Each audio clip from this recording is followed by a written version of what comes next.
ષડયંત્ર અને નામ બદલીને લવ જેહાદ કરનારાઓ વિરુદ્ધ કડક કાર્યવાહી કરવાની ગૃહ રાજ્યમંત્રી હર્ષ સંઘવીએ કડક ચેતવણી આપી। લવ જેહાદ વિરુદ્ધ રાજ્યમાં મુખ્યમંત્રી ભૂપેન્દ્ર પટેલનો દંડો ચાલી રહ્યો છે। કોઈ સલીમ સુરેશ બનીને દીકરીની જિંદગી સાથે ખિલવાડ કરે તે નહીં ચલાવી લેવાય। લવ જેહાદ વિરુદ્ધ ગુજરાત પોલીસે કડક કાર્યવાહી કરી છે અને કરતી રહેશે। ત્યારે દીકરીઓને ષડયંત્ર રૂપી ફસાવવાનો પ્રયાસ કરનારને ક્યારે પણ નહીં છોડાય।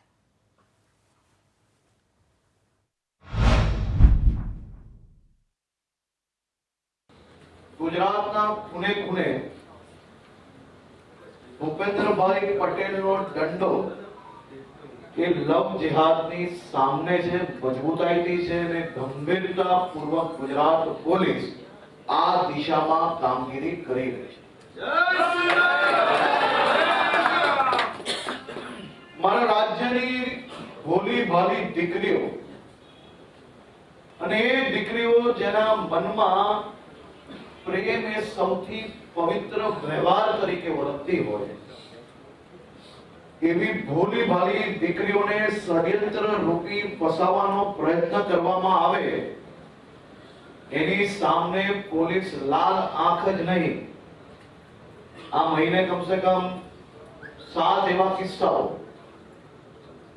અમદાવાદ, સુરત, નવસારી, કચ્છ અનેક જિલ્લાઓ તો એવા છે કે જેમાં માતા પિતા ફરિયાદ કરવા નહીં આવ્યા, પરંતુ સમાજોના માધ્યમથી, પરિષદના કાર્યકર્તાઓના માધ્યમથી, વિચારધારાના કાર્યકર્તાઓના માધ્યમથી એની માહિતી પ્રાપ્ત થતા પોલીસ દ્વારા મધ્યપ્રદેશ, ઉત્તર પ્રદેશ, બિહાર, એક કેસ મહારાષ્ટ્રથી ત્યાં જઈને દીકરીને મળીને પરત પોતાના જિલ્લામાં લાવીને એને સાચી હકીકતો, જે દીકરાઓ, જે છોકરાઓ હતા તેને કઈ રીતે ષડયંત્ર રચેલું તેની માહિતી આપીને પોતાના પરિવારજનોને, એના માતા પિતાને એ દીકરીઓ પરત કરાવવામાં સફળતા પ્રાપ્ત થઈ। આ ખૂબ મહત્વનો વિષય।